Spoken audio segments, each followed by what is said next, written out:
कब तक संभालेंगे राजमहल की पताका राजकुमार अर्जुन?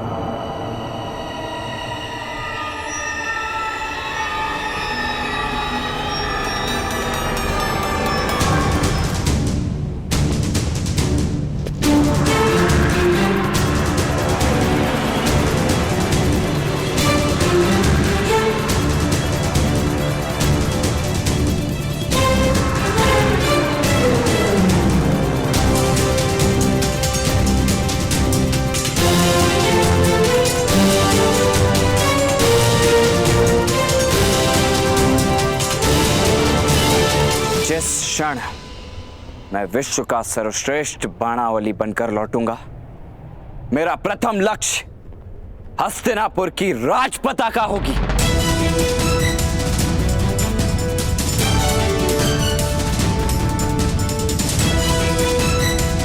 जिसकी छाया में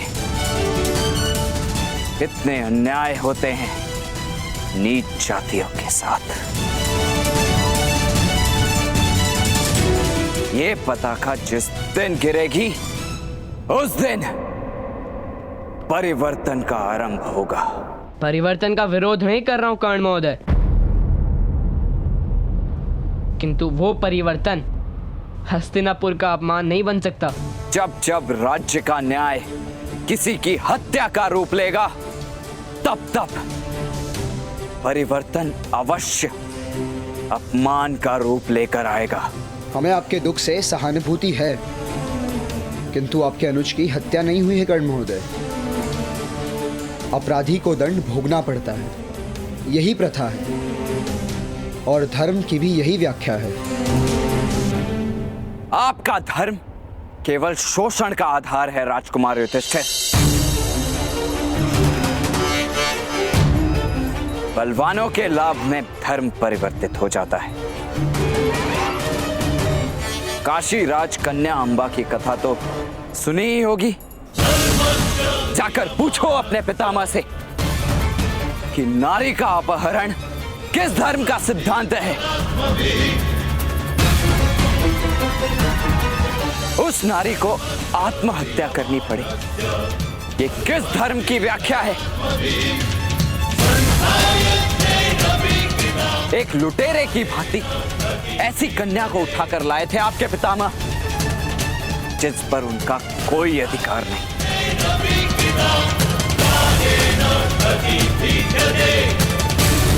सूत पुत्र कर्ण, अपने मर्यादा का विस्मरण मत करो, अन्यथा तुम्हारे प्राण भी जा सकते हैं।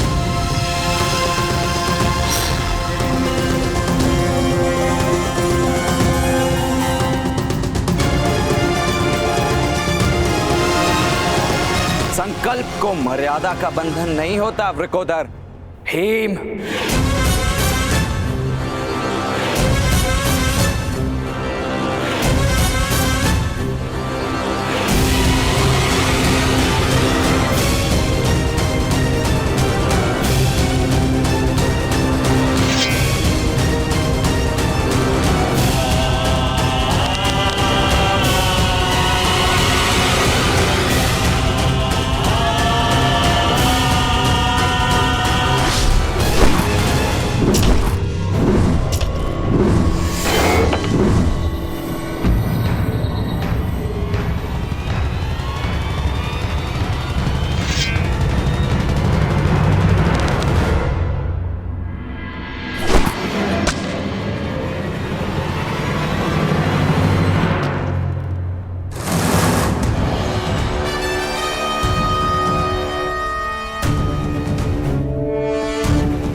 अधिकाराणां प्राप्त्यर्थं साम्राज्यर्थं न्यायानां अधिकाराणां प्राप्त्यर्थं साम्राज्यर्थं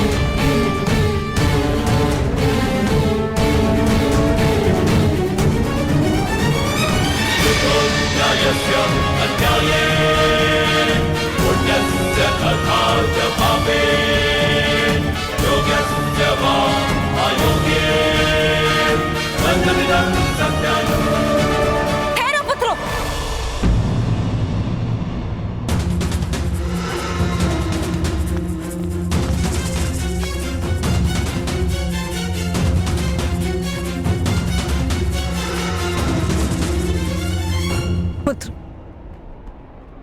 तुम जिस मार्ग पर चल रहे हो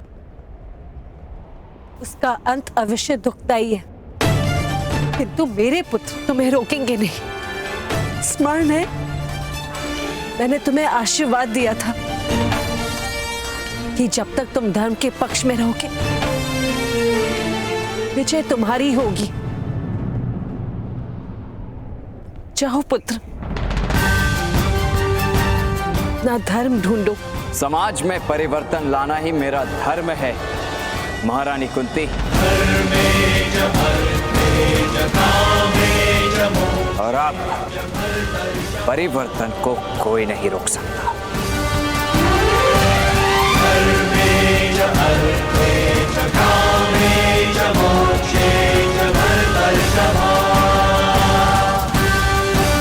प्रणिपात।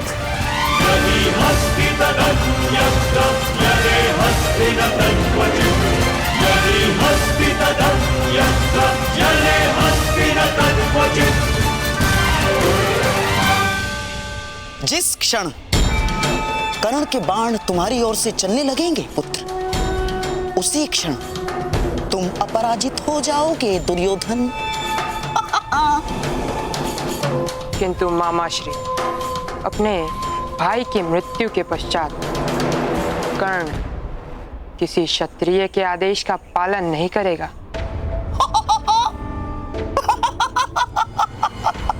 सत्य कह रहे हो तुम पुत्र, सत्य कह रहे हो। कर्ण किसी क्षत्रिय के आदेश का पालन नहीं करेगा ना, किंतु एक मित्र के आदेश का पालन अवश्य करेगा वो। तुम्हारे आदेश का पालन पुत्र, तुम्हारे आदेश का।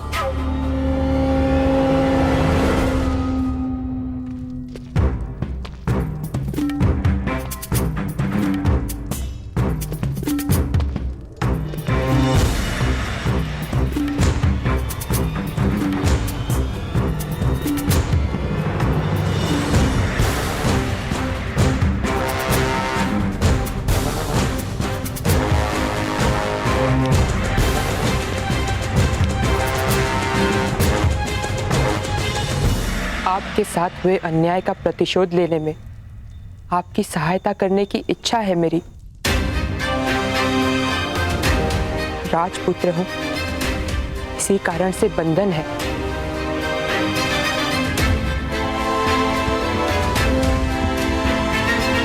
मैं उस बंधन से मुक्त होकर आपसे मित्रता करने की आस लेकर आया हूं।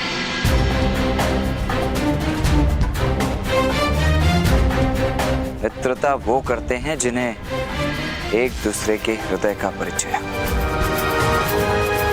मुझसे मित्रता करने का अर्थ है आपको मेरे हृदय की पीड़ाओं का अनुभव स्वयं करना होगा। मैं सज्ज हूं, किंतु अभी मैं सज्ज नहीं। आपका बंधन आपका मुकुट नहीं, आपका जन्म है।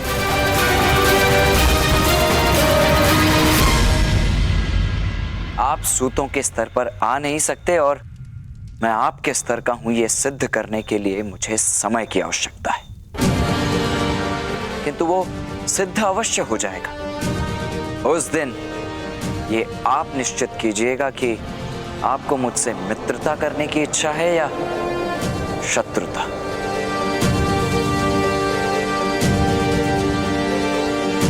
क्योंकि दोनों ही समान स्तर पर होती हैं।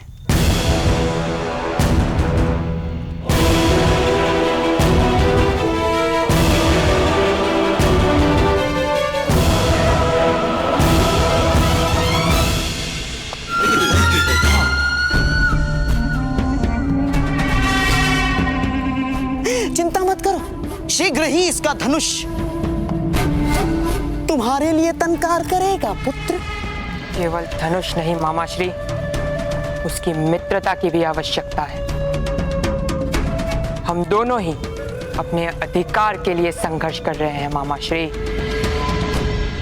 मेरा अधिकार सिंहासन पर है और उसका अपने सम्मान पर, और इसीलिए हम दोनों की मित्रता अवश्य ही दृढ़ होगी। अवश्य दृढ़ होगी पुत्र, अवश्य। मेरे होने वाले संग्राम।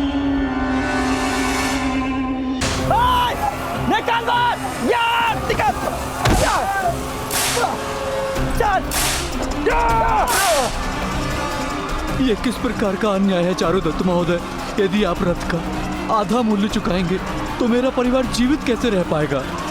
आप ही बताइए, मैं क्या करूं? भीख मांगो, अधिक परिश्रम करो। क्षमा कर दो महाराज, क्षमा कर दो। कोई सहायता नहीं मिलेगी।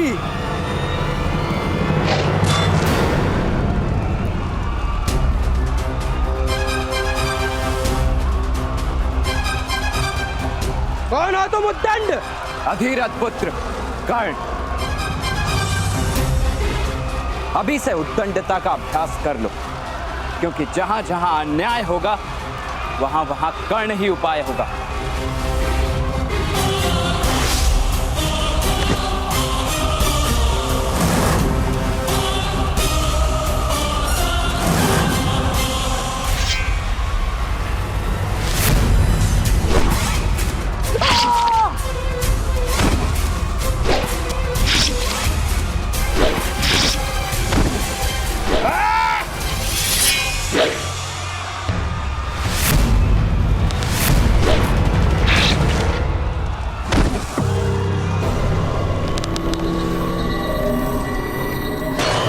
हमें मत मारो युवान, मेरी तुमसे कोई भी शत्रुता नहीं है। किंतु मेरे समाज से शत्रुता, मुझसे शत्रुता है। तुम्हारा साहस और सामर्थ्य अद्भुत है, किंतु लकड़ी के इन तीरों से ही क्या सारे हस्तिनापुर को पराजित कर पाओगे? महामहिम भीष्म पितामह के दिव्य अस्त्रों को पराजित कर पाओगे? नहीं युवान, नहीं। तुम्हारा साहस और सामर्थ्य तुम्हें विजय नहीं दिलाएगा। मेरे लिए पराजय का विकल्प ही नहीं, क्योंकि मैं प्रतिशोध नहीं, परिवर्तन ढूंढने निकला हूं। हम जैसे निर्बल क्षत्रियों के सामने सामर्थ्य का प्रदर्शन करके परिवर्तन नहीं ला पाओगे। यदि वास्तव में शक्ति है तो जाओ, दिव्य अस्त्रों का ज्ञान अर्जित करो। ढूंढो कोई ऐसा गुरु जो एक सूत को दिव्य अस्त्र का ज्ञान दे। जाओ युवान, जाओ।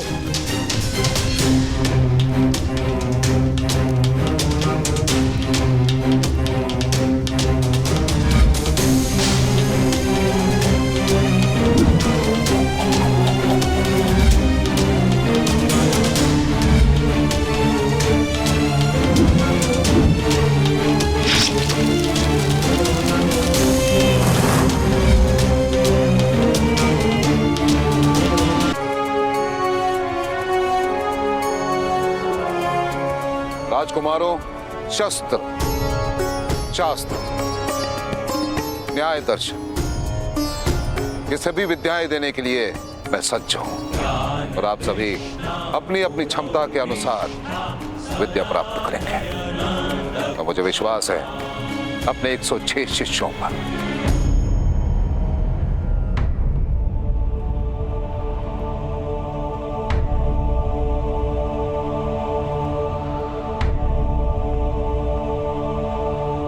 किंतु गुरु द्रोण, हम तो केवल 105 ही हैं। मेरा पुत्र अश्वत्थामा तो भी आप लोगों के साथ इसी गुरुकुल अभ्यास करेगा।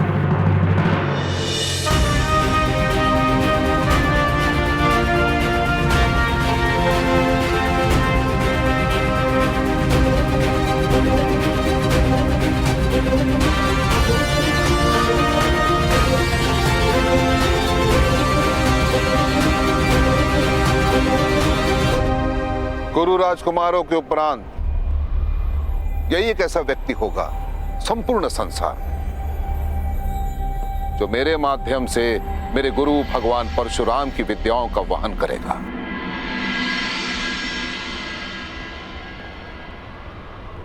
मुझे विश्वास है कर्ण, गुरु द्रोण अवश्य तुम्हें शिष्य बनाएंगे। किंतु एक ब्राह्मण एक सूत को विद्या दान क्यों करेगा?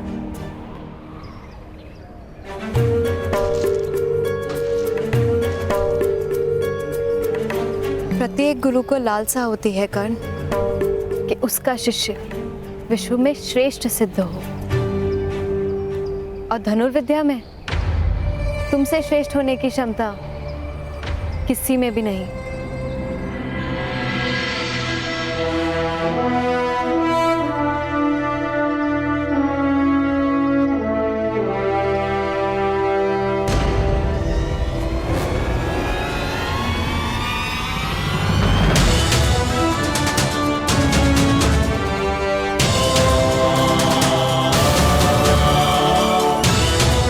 सामने तुम्हें क्या दिखाई दे रहा है अर्जुन? वृक्ष दिखाई दे रहा है? नहीं। वृक्ष पर पक्षी दिखाई दे रहा है अर्जुन? नहीं, केवल पक्षी की आंख दिखाई दे रही है।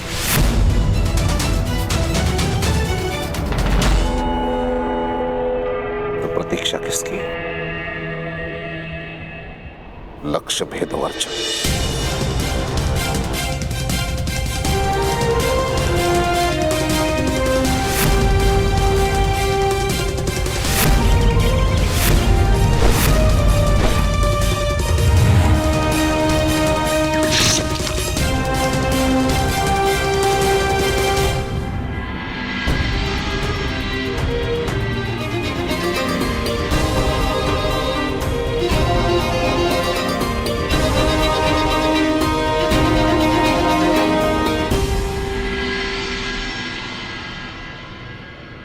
तुम उनके समक्ष जाकर अपना सामर्थ्य सिद्ध करो कर्ण।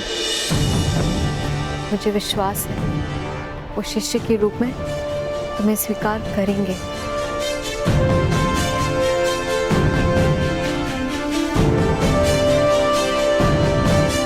तुम यथार्थ कह रही हो वृषाली। अब गुरु द्रोण ही मुझे विश्व का सर्वश्रेष्ठ धनुर्धारी बनाएंगे। अर्जुन, विश्व का श्रेष्ठ धनुर्धर बनने की क्षमता है तुम में।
गुरुदेव, अर्जुन के प्रति पक्षपात करने का क्या कारण है?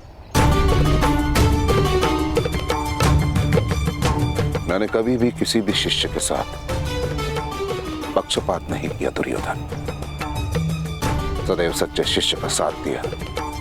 और वैसे भी गुरु का ज्ञान बहते झरने की तरह होता है।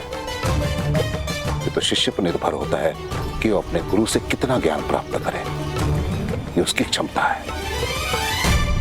मैं केवल आपका शिष्य नहीं, आपका पुत्र भी हूँ। पिता के ज्ञान पर पुत्र का अधिकार होता है। फिर भी आप वो सारा ज्ञान अर्जुन को क्यों दे रहे हैं? मुझे क्यों नहीं दे रहे हैं?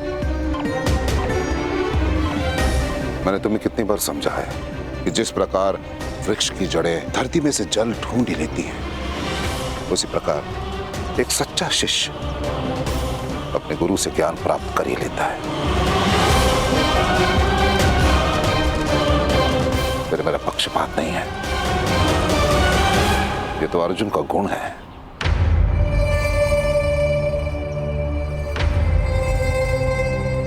ऐसा क्या गुण है अर्जुन में? मुझे भी समझाइए। शीघ्र समझ में आ जाएगा।